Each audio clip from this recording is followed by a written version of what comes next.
तो रूस यूक्रेन युद्ध 2027 तक चलेगा। जी हां, आशंका तो यही है। यूक्रेन में अगले 72 घंटे में वो होने वाला है जिसका अंदाजा ना तो पुतिन को है और ना ही पुतिन के समर्थक लुकाशेंको और किम जोंग को।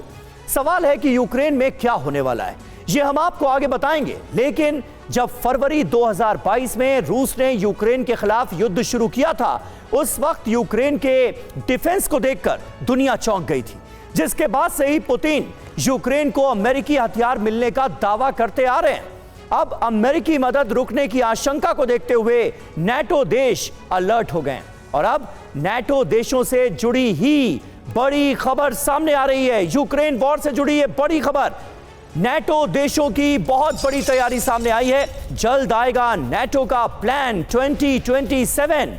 प्लान 2027 में यूक्रेन और ज़ेलेंस्की के लिए होगा बड़ा ऐलान।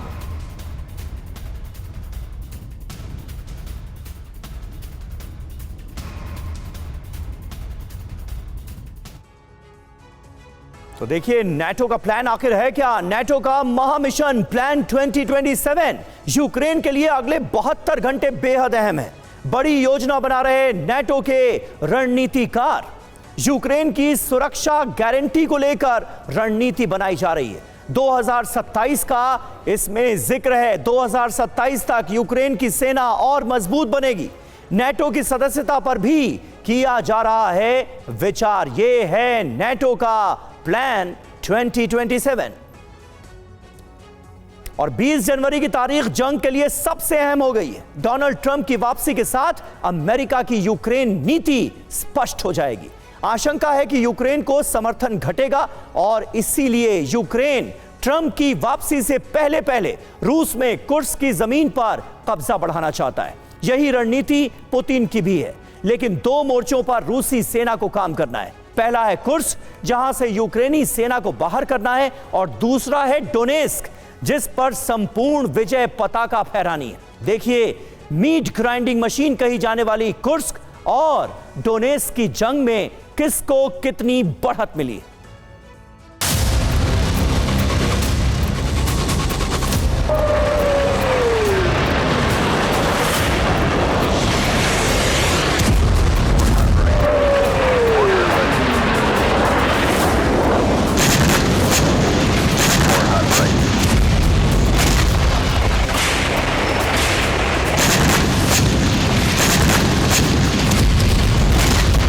रूस का कुर्स्क और यूक्रेन में डोनेस्क प्रांत का पोक्रोवस्क जमीनी जंग के ये दो भीषण रक्तपात वाले एपिसेंटर बन चुके हैं। पल पल जंग का पलड़ा इधर उधर हो रहा है।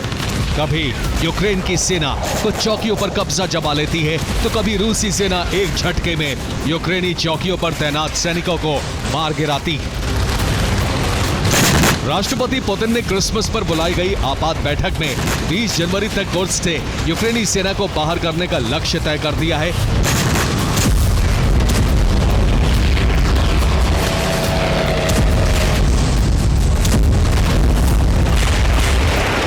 और इसी तरह 20 जनवरी तक ज़ेलेंस्की ने कुर्स्क में ज्यादा से ज्यादा जमीन कब्जाने और न्यूक्लियर प्लांट पर यूक्रेनी झंडा फहराने का लक्ष्य रखा है। दोनों राष्ट्रपतियों ने कुर्स्क की जंग के लिए अपने अपने कमांडर तैनात कर दिए हैं। पुतिन ने अपने टॉप जनरल और देश के उप रक्षा मंत्री यूनुस येवकोरोव को कुर्स्क विजय की जिम्मेदारी सौंपी है, और ज़ेलेंस्की ने कुर्स्क न्यूक्लियर प्लांट तक सेना को पहुंचाने की जिम्मेदारी सिक्योरिटी डिफेंस काउंसिल के अधिकारी आंद्री कोवालेंको को सौंप दी है। कुर्स्क में भीषण रक्तपात शुरू हो चुका है। पुतिन के कमांडर ने 7 जनवरी को अपनी पहली रणनीति धरातल पर उतार दी।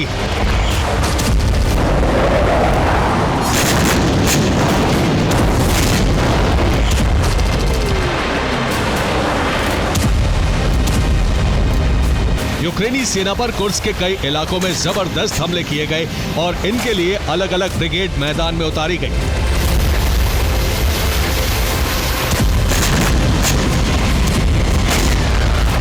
रूस ने उत्तर कोरियाई आर्टिलरी कुर्स्क में उतार दी है। रूसी सेना की 82वीं एलीट ब्रिगेड को उतार दिया गया है। इसके साथ ही रूसी वायुसेना ने ग्लाइड बम से हमले शुरू कर दिए हैं। एफपीवी ड्रोन ब्रिगेड यूक्रेनी सेना पर जबरदस्त हमले कर रही है।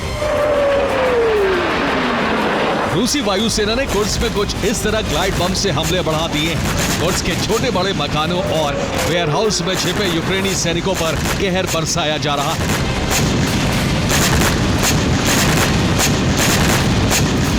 इसके साथ ही रूसी सेना ने कुर्स्क न्यूक्लियर प्लांट की ओर बढ़ रहे यूक्रेनी सैन्य वाहनों और टैंकों पर जबरदस्त हमले किए। रूस के हमले से यूक्रेनी टैंक में जबरदस्त विस्फोट हुआ। इस हमले के बाद टैंक का कमांडर और गनर भाग निकले।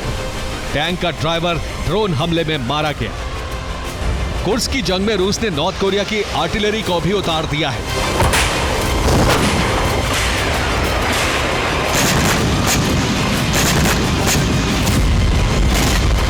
किम के 170 mm M1989 कोक्सान आर्टिलरी सिस्टम से गोलाबारी की जा रही है।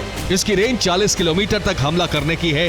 रॉकेट असिस्टेड गोले से ये 60 किलोमीटर दूर तक हमला कर सकती है।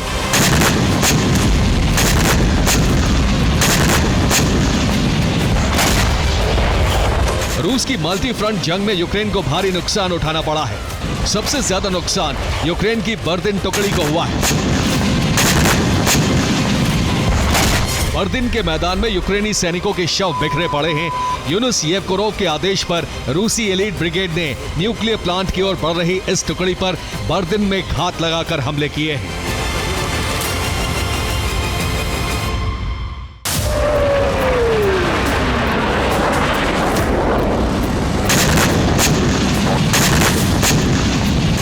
रूस ने यूक्रेन की बर्दिन टुकड़ी पर बड़े हमले करके उसे खत्म कर दिया है और यूक्रेनी सेना के सैनिक कुर्स्क में लगातार सरेंडर कर रहे हैं।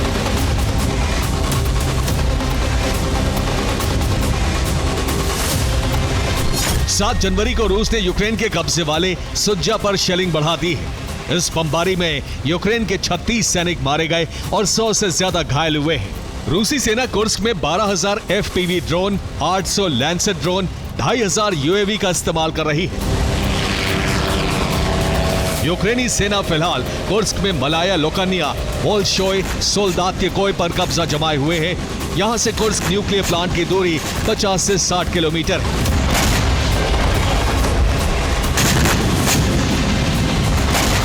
ज़ेलेंस्की का फोकस कुर्स्क है तो पुतिन का फोकस कुर्स्क के साथ डोनेस्क भी है।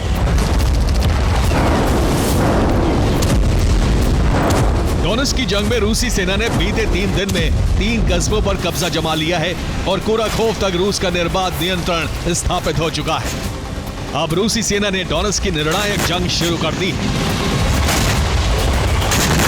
रूसी सेना तेजी से पोक्रोवस्क सहित कई फ्रंट की ओर बढ़ रही है। पोक्रोवस्क पर 3 दिशा से हमले शुरू कर दिए गए हैं। पोक्रोवस्क के साथ साथ लीमन, सिवेर्स्क, क्रामातोर्स्क, तोरस्क पर कब्जे की जंग तेज कर दी गई है। यूक्रेन जनरल स्टाफ के मुताबिक रूस ने यहां बड़ी तादाद में आर्टिलरी और सेना भेज दी है। एक तरफ यूक्रेन कुर्स्क में अपना कब्जा बचाए रखने के लिए संघर्ष कर रहा है और दूसरी तरफ रूस को आगे बढ़ने से रोकने में कमजोर पड़ता जा रहा है। माना जा रहा है कि 20 जनवरी तक रूस काफी हद तक मजबूत होकर उभरेगा। Bureau report, TV9 Bharat.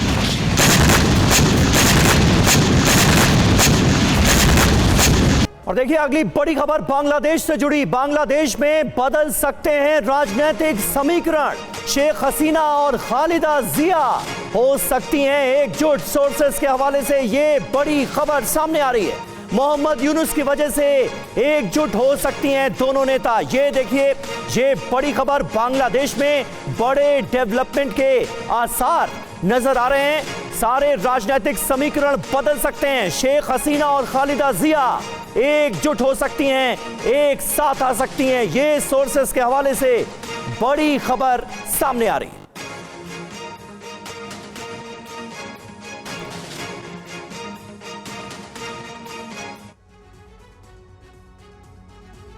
तो बांग्लादेश में इतिहास दोहराने की है तैयारी। शेख हसीना और खालिदा जिया फिर साथ आ सकती हैं। मोहम्मद यूनुस के खिलाफ ये दोनों लीडर्स एकजुट हो सकती हैं। 1990 में एकजुट होकर दोनों ने आंदोलन किया था। तानाशाह हुसैन इरशाद की सत्ता को दी थी चुनौती। दोनों ने मिलकर इरशाद को सत्ता से बेदखल किया था। 1982 में इरशाद ने तख्ता पलटकर कब्जा किया था। यूनुस चुनाव कराने को लेकर दरअसल बहानेबाजी कर रहे हैं। यूनुस सत्ता पर अपनी पकड़ मजबूत करने की कोशिश कर रहे हैं। मनीष झा हमारे संवाददाता इस वक्त हमारे साथ मौजूद हैं। मनीष, सोर्सेस के हवाले से ये बहुत बड़ी खबर सामने आ रही है, क्या ऐसा मुमकिन है, क्या बांग्लादेश में खेला हो बे? देखिए, 5 अगस्त को जब शेख हसीना बांग्लादेश से भारत आई, उसके बाद से बीएनपी को यह उम्मीद थी कि अब अगली प्रधानमंत्री बेगम खालिदा जिया या उनके बेटे तारिक अनवर बनेंगे, लेकिन ऐसा हुआ नहीं।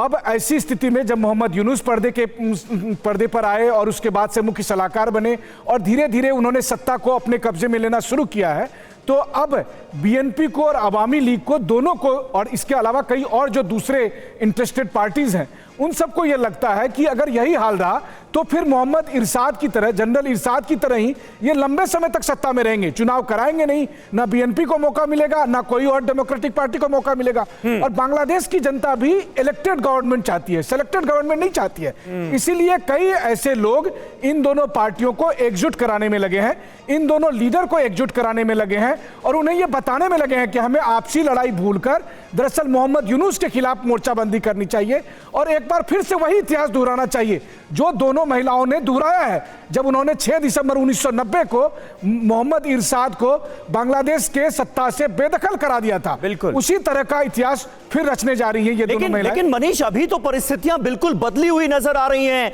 अभी के जो बांग्लादेश के हालात हैं उसके मुताबिक तो यही लग रहा है कि दोनों एक दूसरे के परस्पर विरोधी भी हैं और विरोध भी एक सीमा तक किया जा रहा है, यानी दोनों एक दूसरे के धुर विरोधी नजर आ रहे हैं। क्या यह मुमकिन होगा, दोनों नेता एक साथ आ सकते हैं? देखिए, वो कहते हैं ना कि राजनीति में कोई परमानेंट फ्रेंड या परमानेंट दुश्मन नहीं होता है। तो अब यहां पर भी देखिए कि बेगम खालिदा जिया को शेख हसीना ने जेल में भिजवाया किस लिए? सत्ता में बने रहने के लिए। लेकिन खालिदा जिया भी जब जेल से बाहर आई तो वो इसी उम्मीद से आई कि अब सत्ता उन्हें मिलेगी, लेकिन सत्ता उन्हें मिली नहीं, सत्ता मिल गई मोहम्मद यूनुस को और वो किसी और के कठपुतली बने हुए हैं। और चूंकि उनके पीछे अमेरिका की बैकिंग है तो ये लग रहा है कि कई सालों तक वो सत्ता में बने रहेंगे, चुनाव कराएंगे नहीं। तो ऐसी स्थिति में शेख हसीना और मोहम्मद खालिदा जिया इन दोनों के जो से जुड़े काफी लोग हैं, उन लोगों का यह है कि अगर इनको मिलकर मोहम्मद यूनुस के खिलाफ मोर्चाबंदी की जाए तो शायद आसार बन सके। चुनाव होगा, चुनाव में जो जीत ले, बीएनपी जीते या अवामी लीग जीत जाए, अगर बीएनपी को ज्यादा समर्थन है तो शायद खालिदा जिया या उनके बेटे सत्ता पा सकते हैं। लेकिन मोहम्मद यूनुस बांग्लादेश की सत्ता पर काबिज रहेंगे, ये तो बहुत हद तक अब डोनाल्ड ट्रंप के रुख पर भी तय करने वाला है ना। डोनाल्ड ट्रंप 20 जनवरी को सत्ता संभाल रहे हैं, उसके बाद बहुत सारे समीकरण बदलेंगे भी तो। मनीष, बिल्कुल सही कहा आपने और इसी वजह से ये सब कुछ हो रहा है। जिस बात को आप कह रहे हैं कि क्या खेला होगा, खेला इसलिए होगा क्योंकि जिस तरह से बाइडेन मोहम्मद यूनुस को संरक्षण दे रहे हैं, डोनाल्ड ट्रंप के समय में ऐसा नहीं होगा और ये एक अच्छा अवसर साबित हो सकता है खालिदा जिया के लिए और शेख हसीना के लिए कि अगर वो मिलकर अगर आगे बढ़े, जैसा उन्होंने इरशाद के खिलाफ किया था। इरशाद के खिलाफ अवामी लीग और शेख हसीना की पार्टी दोनों के लोग सड़क पर उतरे। इसके अलावा दोनों पार्टियों ने अंतर्राष्ट्रीय समर्थन हासिल किया। इसके अलावा लगातार इस तरह के हालात बांग्लादेश में बने कि इरशाद को सत्ता से हटना पड़ा। मोहम्मद यूनुस के खिलाफ भी अगर दोनों पार्टी एकजुट हो जाती है तो यह संभावना बनती है और अगर नहीं होती है तो फिर मोहम्मद यूनुस लंबे समय तक सत्ता में रहेंगे। जितने देर तक वो सत्ता में रहेंगे, सत्ता पर उनकी पकड़ मजबूत होगी और फिर शेख हसीना भी देश से बाहर, खालिदा जिया भी देश से बाहर, उन दोनों की पार्टी भी देश से बाहर और एक नए सत्ता समीकरण के साथ मोहम्मद यूनुस मुख्य सलाहकार कहिए, राष्ट्रपति कहिए, प्रधानमंत्री कहिए, सर्वेसर्वा बनकर वहां तानाशाह के तौर पर काम करेंगे। बिल्कुल, बहुत बहुत शुक्रिया मनीष आपका इस बड़ी खबर के लिए। सोर्सेस के हवाले से ये जो बड़ी खबर आ रही है, 90 का दौर एक बार फिर वापस आ सकता है और दोनों लीडर्स एक साथ आ सकती हैं, ये जानकारी सामने आ रही है। अगर ऐसा होता है तो बांग्लादेश में ये बड़ा बदलाव होगा और मोहम्मद यूनुस के लिए एक बड़ा झटका भी। अब एक बार फिर रुख करेंगे रूस यूक्रेन वॉर फ्रंट का। ईस्ट यूक्रेन में ग्रैंड एमएलआरएस का विध्वंसक एक्शन देखने को मिला है। हमले में यूक्रेनी फ्रंटलाइन को तबाह करने का दावा।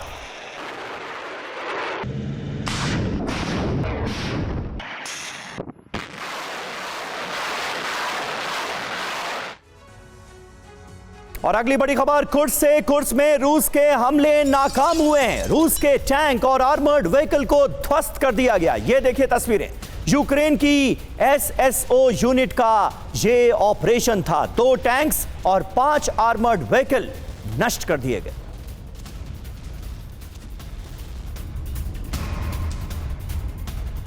और देखिए, बाल्टिक सागर में नेटो का बेड़ा तैनात कर दिया गया है। फिनलैंड, एस्टोनिया के जहाजों की यहां गश्त हो रही है। तस्वीरें आपके सामने हैं। सीबेड केबल की सुरक्षा के लिए यह बड़ा डिप्लॉयमेंट किया गया है। युद्ध के विस्तार की आशंका और ज्यादा बढ़ती नजर आ रही है।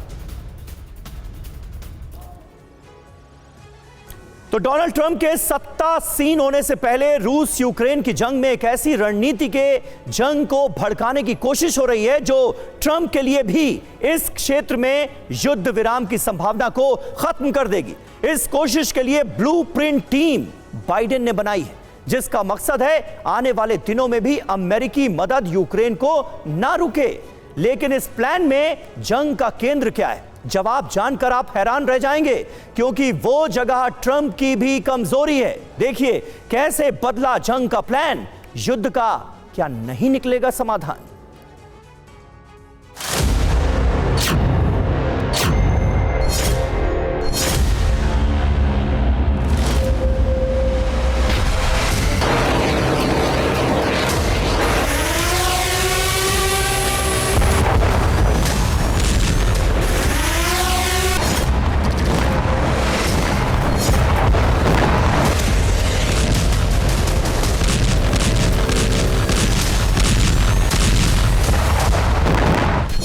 जंग का केंद्र क्रीमिया, रूसी हेडक्वार्टर का पता चल गया।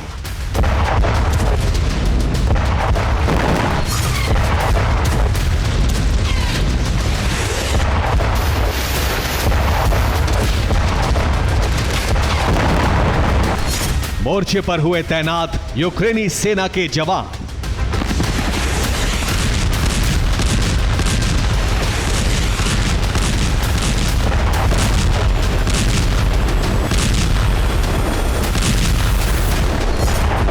कुर्स्क में यूक्रेनी सैनिकों को मिली बढ़त ने जेलेंस्की का मनोबल इतना बढ़ा दिया है कि अब बारूदी अभियान की दिशा बदलकर यूक्रेनी सेना नई सफलता की तरफ आगे बढ़ने की कोशिश कर रही है।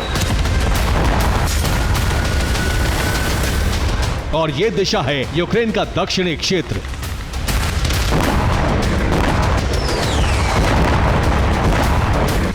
रूस की सदर्न नेवी का मुख्य पोर्ट क्रीमिया, जिस पर हमले की तैयारी पूरी हो चुकी है।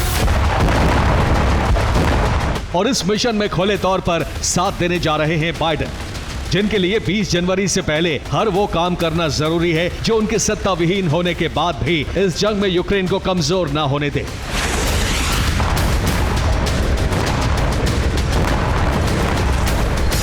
और इस प्लान की पृष्ठभूमि यूक्रेन ने तैयार कर ली है, जिसके बाद टीम बाइडेन ने क्रीमिया के मोर्चे पर जंग के लिए ब्लूप्रिंट तैयार कर लिया है।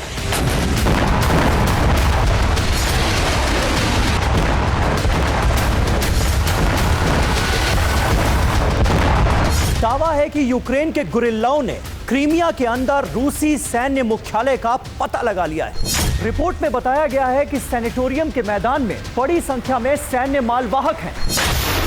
यानी रूस ने अपने सैनिक और सैन्य इक्विपमेंट्स के लिए न सिर्फ अंतर्राष्ट्रीय कानून का उल्लंघन किया है, बल्कि इस क्षेत्र का इस्तेमाल यूक्रेन पर हमले के लिए भी किया है,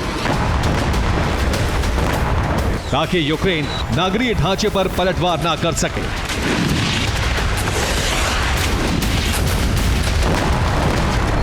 लेकिन अब बाइडेन ने इसी जानकारी के आधार पर अपनी टीम को एक्टिवेट किया है, इसलिए टारगेट अब क्रीमिया है।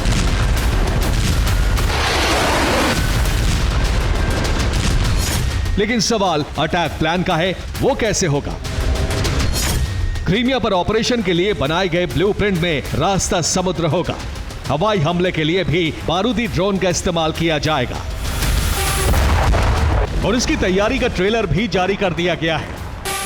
यह वीडियो भले ही दक्षिणी खेरसोन का है, लेकिन इसमें यूक्रेन की ताकत की नुमाइश है, जिसमें anti missile system Panjshir S-1 और ओसा एंटी एयरक्राफ्ट सिस्टम को यूक्रेनी ड्रोन ने ध्वस्त कर दिया है। ठीक ऐसे ही हमले यूक्रेनी फोर्स क्रीमिया पर करने की तैयारी कर रही है। लेकिन यह शक्ति प्रदर्शन का सिर्फ एक हिस्सा है, दूसरा आपको चौंका देगा।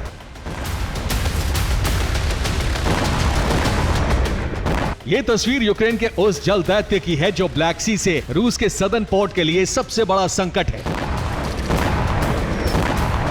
ये वही जलास्त्र है जिसने कर्च ब्रिज को ध्वस्त किया था।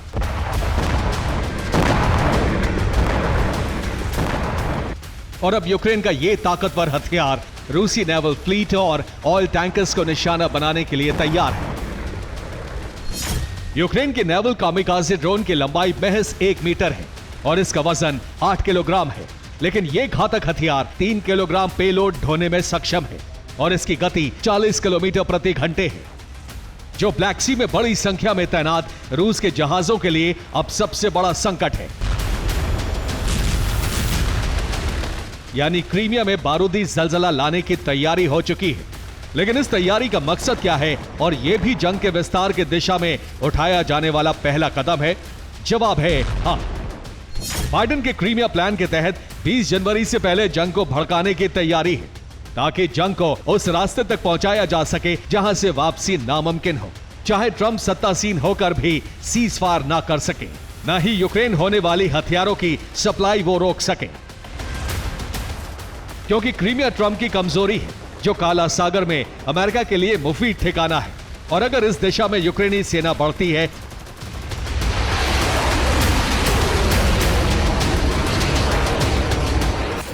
तो क्रीमिया को पूरी तरह से कब्जे में लेना ट्रंप के लिए फायदेमंद होगा। इसलिए बाइडेन ने अपनी जर्मनी की यात्रा रद्द कर दी और नेटो देशों पर दबाव बनाना शुरू कर दिया, जिसमें पहला कदम बाइडेन ने अपने कार्यकाल की आखिरी मदद देकर उठाया है। इस मदद में 34,000 करोड़ रुपए से ज्यादा स्वीकृत किए गए हैं। इस मदद के रूप में यूक्रेन को हथियार दिए जाएंगे और ये हथियार 20 जनवरी के पहले पहुंचा दिए जाएंगे। बाइडेन के इस एक्शन के बाद यूरोपीय देशों ने भी कमर कस ली है, जिसमें जर्मनी ने यूक्रेन को KF-41 Lynx infantry fighting vehicle दे दिया। वहीं दूसरी तरफ रॉयल नेवी ने भी यूक्रेन के लिए नए हथियार जारी कर दिए। इसमें मानव रहित पनडुब्बी का शिकार करने वाला रोबोटिक हेलीकॉप्टर शामिल है। इसके अलावा कामिकाज़े ड्रोन्स की खेप भी जारी कर दी है। हालांकि इस युद्ध में ट्रंप का रुख क्या है किसी को नहीं पता, लेकिन इशारा रूस के पक्ष में मिला है। इलेक्टेड प्रेसिडेंट ट्रंप ने कहा कि वो यूक्रेन की नेटो सदस्यता पर रूस का रुख समझते हैं, इसलिए शपथ ग्रहण से पहले पुतिन से नहीं मिल पाएंगे। यही वो इशारा है जिसने क्रीमिया के मुहाने पर बारूद सुलगा दिया है। लेकिन जैसे ही क्रीमिया पर आंच आई, वैसे ही पुतिन ने यूरोप और अमेरिका के मोर्चे पर तैयारी शुरू कर दी, जिसमें बेलारूस भी शामिल हो सकता है। और यह अनुमान नहीं है बल्कि ऐलान है जो बेलारूस के राष्ट्रपति लुकाशेंको ने किया है।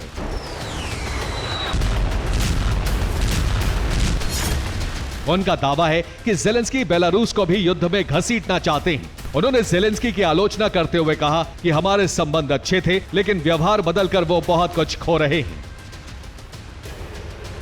इसका सीधा मतलब है कि यूरोप का मुहाना बेलारूस से खुल सकता है। यानी ये जंग रूस बनाम नेटो तो होगी, लेकिन रूस के साथ अपने सहयोगी भी होंगे, जिसमें चीन भी शामिल होगा। वो चीन जिसने रूस की शैडो फ्लीट को इस समय अपने शेडोंग पोर्ट पर रोका है,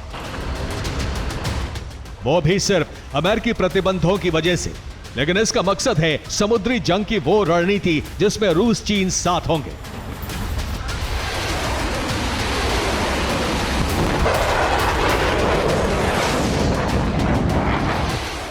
ब्यूरो रिपोर्ट, TV9 भारतवर्ष। और अहम खबर है, डोनेट्स्क में यूक्रेनी सेना का बड़ा अटैक हुआ है। रूसी सेना के कमांड पोस्ट पर हमला हुआ है। खारसी जख्म में थी रूस की कमांड पोस्ट हाइमार्स और ATACMS से ये अटैक अंजाम दिया गया।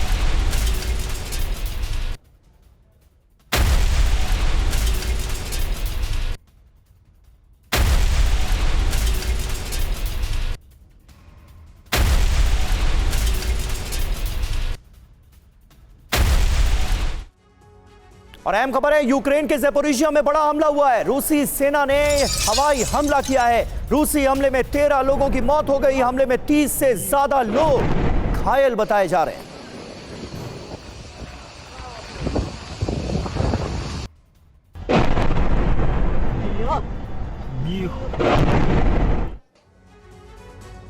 और ज़ेपोरिजिया पर रूस के विध्वंसक हमले से जुड़ी कुछ और जानकारी जल्दी से आपको दे देते हैं। जो अभी तक की अपडेट है वो देखिए क्या है। ज़ेपोरिजिया पर विध्वंसक हमला हुआ है। ज़ेपोरिजिया में रूस की एयर स्ट्राइक हुई। रूसी सेना ने यहां बमबारी की है। हमले में 13 लोगों की मौत हो गई, कई लोग घायल हैं। टारगेट इसे क्यों किया गया यह भी जान लीजिए। ज़ेपोरिजिया पर पूरा कब्जा चाहता है रशिया। ज़ेपोरिजिया में आगे बढ़ रही है रूस की सेना। ज़ेपोरिजिया न्यूक्लियर प्लांट पर पहले से ही रूस का कब्जा है और रूस ने 12 घंटे के अंदर ही प्रतिशोध पूरा कर लिया है। दरअसल रूस क्रिसमस के जश्न में डूबा हुआ था, लेकिन रात 12 बजे के बाद अचानक रूस के कई शहरों में सायरन बजने लगे। इससे पहले कि लोग कुछ समझ पाते, रूस के आसमान में ड्रोन और मिसाइलें नजर आने लगी, जिनका प्राइमरी टारगेट था रूस का एंगल्स एयरबेस, जहां बीती रात यूक्रेन ने नाटो के हथियारों से हमला किया। हमले में रूस को जबरदस्त नुकसान की खबर है। एंगल्स एयरबेस यूक्रेन बॉर्डर से 750 किलोमीटर दूर है। ऐसे में सवाल है कि अचानक यूक्रेन ने रूस के इसी एयरबेस पर बड़ा हमला क्यों किया और अब पुतिन इसका बदला कैसे लेंगे, इस रिपोर्ट में देखिए।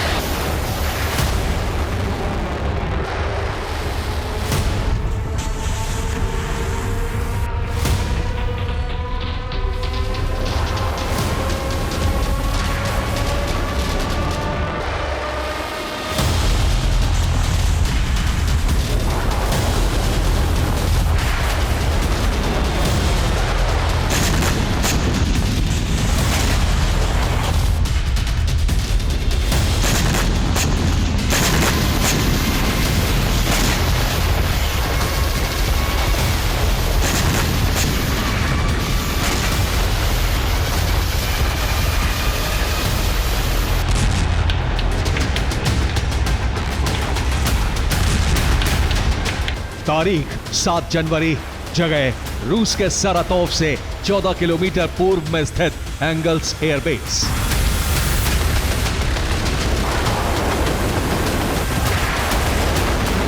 एक के बाद एक रूस के करीब 55 बॉम्बर यहां लैंड हुए। ये सभी बॉम्बर विनाशक मिसाइलों से लोड थे।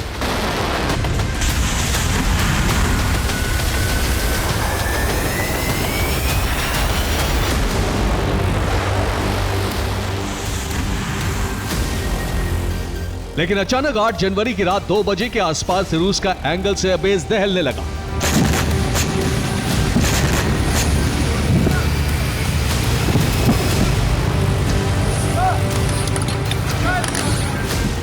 ये यूक्रेन की ड्रोन और मिसाइलें थी, जिन्होंने रूसी एयरबेस को दहलाना शुरू कर दिया।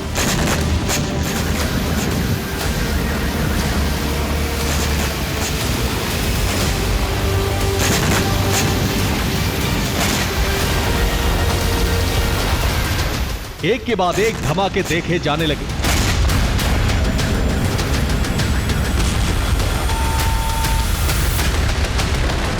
दरअसल कल रूस में क्रिसमस की रात थी। रूसी नागरिक ऑर्थोडॉक्स क्रिसमस मना रहे थे। पूरा देश क्रिसमस की खुशियों में डूबा था। इसी दौरान यूक्रेन ने रूस पर हमले किए।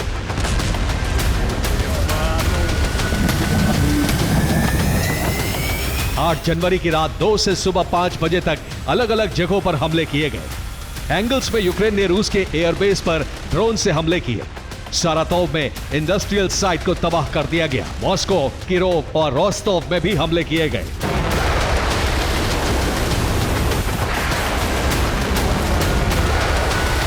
रूस ने एंगल्स एयरबेस पर 55 बॉम्बर्स की तैनाती की थी।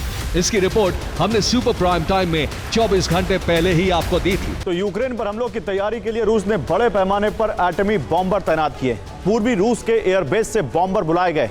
इन सब बॉम्बर्स को आर्कटिक के करीब एंगल्स एयरबेस पर तैनात किया गया। रिपोर्ट है कि 55 से ज्यादा रूसी बॉम्बर ऑपरेशन के लिए तैयार हैं।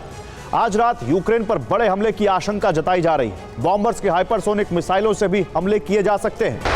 आशंका थी कि रूस क्रिसमस के बाद यूक्रेन पर बड़ा हमला करेगा, लेकिन उससे पहले ही यूक्रेन ने रूस के इस बेस पर हमला कर दिया।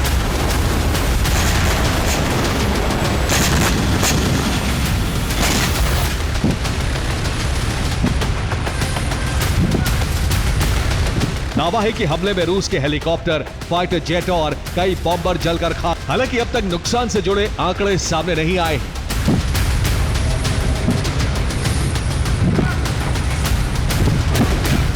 ये एंगल्स एयरबेस के पास मौजूद ऑयल डिपो का वीडियो है। दावा है कि यूक्रेन ने यहां 11 से ज्यादा ड्रोन हमले किए, जिसके बाद एक के बाद एक 5 धमाके सुने गए।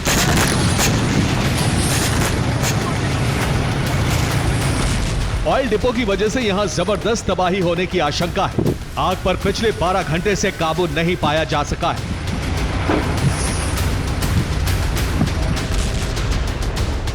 यूक्रेन ने इसके अलावा भी रूस के कई शहरों पर सबोटाज हमले किए।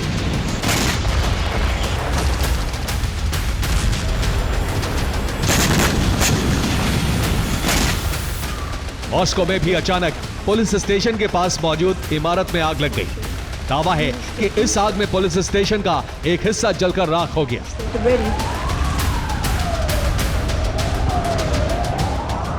ये किरोव की तस्वीरें हैं। यहाँ एक 5 मंजिला अपार्टमेंट में आग लग गई। वीडियो में धू धू कर जलते अपार्टमेंट को साफ साफ देखा जा सकता है। इसके अलावा रोस्टोव में भी एक इमारत में आग लग गई। आगजनी में इमारत के 5 अपार्टमेंट जलकर खाक हो गए। यूक्रेन ने रूस पर करीब 12 अटैक-एमिस मिसाइलों से हमला किया। इसके अलावा 6 स्टॉर्म शैडो मिसाइलें दागी। दावा है कि यूक्रेन ने 100 से ज्यादा लॉन्ग रेंज ड्रोन भी दागे।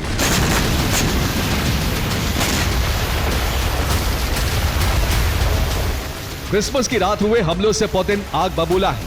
खबर है कि पुतिन ने इसका बदला कीव को राख बनाकर लेने का फैसला किया है।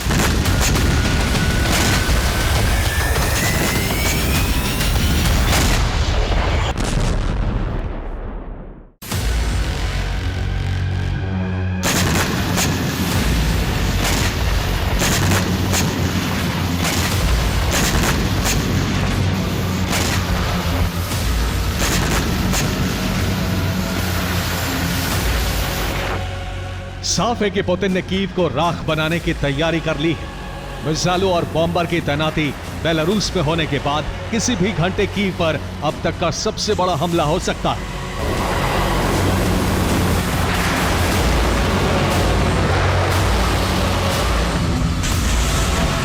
दरअसल यूक्रेन बीते 3 दिनों से रूस पर हमला कर रहा है और बीती रात तो उसने सारी हदें पार कर दी।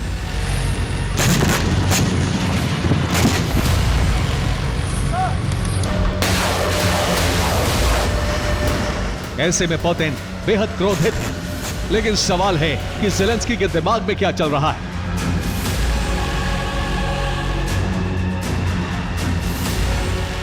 दरअसल इसके पीछे जो बाइडेन का दिमाग माना जा रहा है। दावा है कि यूक्रेन को हमले के सटीक कोऑर्डिनेट्स अमेरिकी इंटेलिजेंस से मिले थे। सिर्फ इतना ही नहीं, एंगल्स एयरबेस पर तैनाती की खबर भी यूएस ने ही लीक की थी।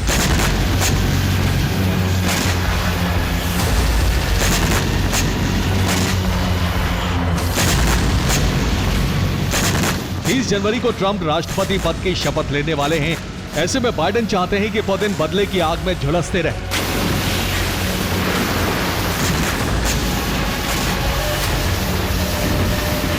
रूस यूक्रेन पर हमला करे और ट्रंप उसे हथियार देने के लिए मजबूर हो जाए।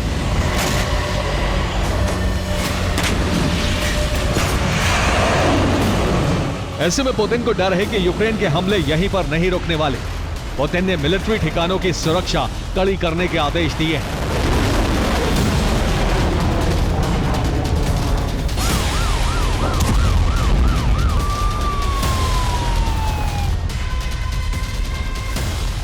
दरअसल हमलों के बाद क्रेमलिन में आपात बैठक बुलाई गई। मीटिंग में सेना प्रमुख वेलारी गेरासिमोव और रूसी राष्ट्रीय सुरक्षा परिषद के सचिव सर्गेई शोइगु मौजूद थे। पुतिन ने इन्हें यूक्रेन से प्रतिशोध की जिम्मेदारी सौंपी है। इसके साथ ही रूसी एयरबेस और मिलिट्री ठिकानों की सुरक्षा बढ़ाने के लिए कहा है।